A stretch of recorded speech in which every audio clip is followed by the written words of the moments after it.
Hi, Sarah D. Flo here. Welcome to Vancouver Island in British Columbia, back in Canada, here for Gene Key 53.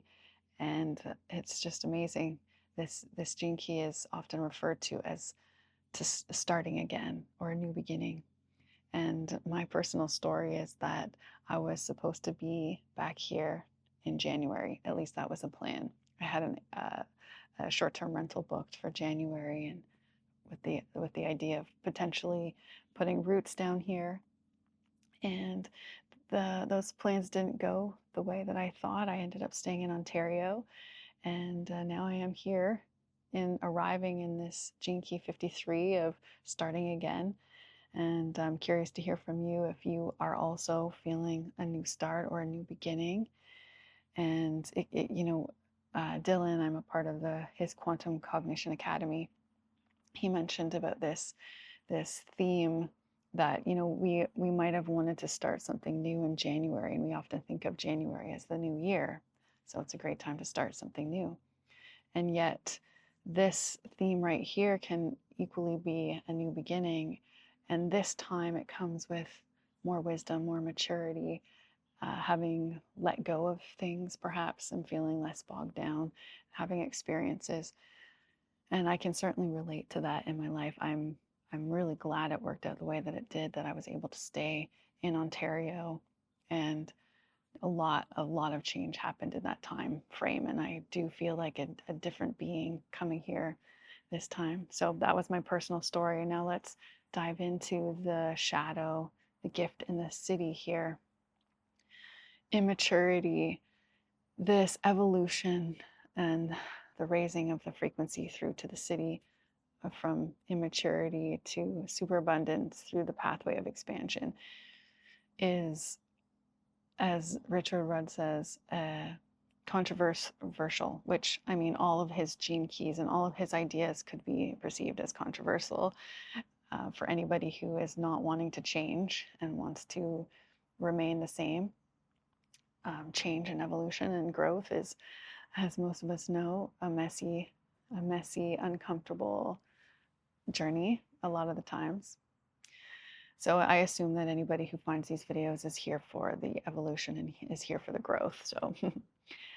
So the shadow of immaturity he speaks of as restlessness.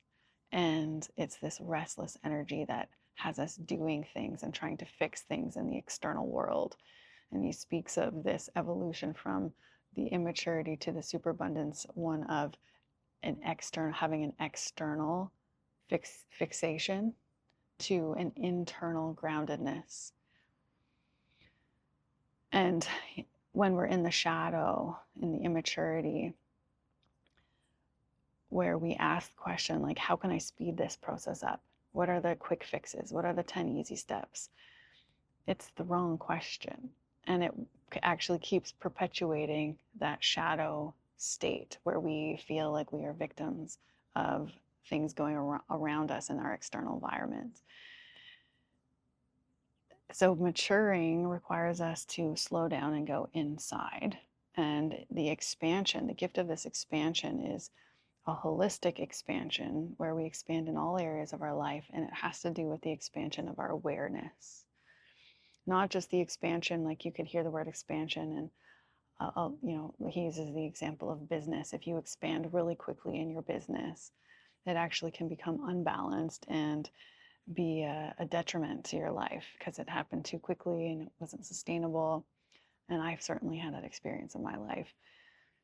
Whereas the expansion he speaks of at this gift frequency, at this gift level, is one of balance. And he talks about the perfect harmony for this is an expansion of awareness, love, and creativity, all three of those together. And this type of expansion is soft and calm and effortless versus forcing yourself to expand, or being overly excited versus calm, or focusing on the achievement versus the perspective, or it being complex versus simple. So this expansion, basically with this awareness, has us reflecting and going inside to learn about who we really are and how reality really works, which is that everything starts inside. Our world out there is a mental construct, as he also references the movie The Matrix and Neo's journey of understanding and figuring that out and vomiting when he lands in that white room with Morpheus, and it's just like overwhelming. And it is overwhelming to learn that our world is literally inverse and upside down, and we've been conditioned to live in a way where we are focusing on the external and trying to make changes and achievements, and then at some point we hit a wall or there's some sort of crisis that happens that forces us to look within, and it can be really painful to discover how we've been living our lives. And yeah, the need to slow down and honor the season that we're in and the cycle that we're in is everything. And we can't force maturity, we can't force evolution. It happens in its own accord with our own life experience. And then the city of superabundance. Why super? Isn't abundant just abundant? Why, what's that word super? The root of the word super, as he describes, is above or beyond. And at this level, you are truly above abundance. You no longer care about abundance. And it's beyond agenda. You have this understanding that you truly are connected to everything and everyone. So there's no need to have an agenda. And it's just about being. So I'd love to hear from you about anything you want to share. Are you finding yourself in a new beginning? Are you finding yourself maybe fixated on the external things and getting caught up in blame or projection?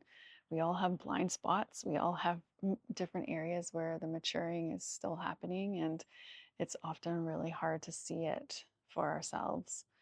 So having some sort of trusted friend or advisor or guide that can help compassionately point these things out is I know for me, I certainly honor having those people in my life.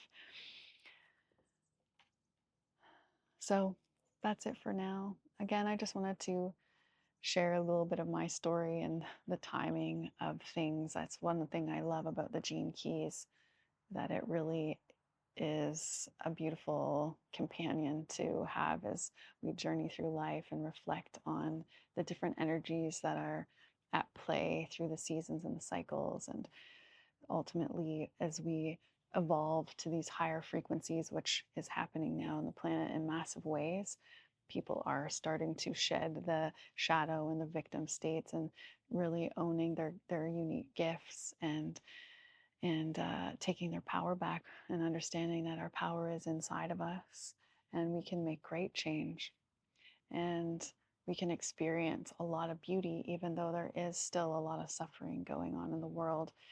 And again, Richard Rudd speaks of, the suffering is there and the maturity is about how we respond to that suffering. So I do love sharing these contemplations and I do love hearing from you. So I look forward to seeing you in the next video and whatever you want to share in the comments or in my private messages.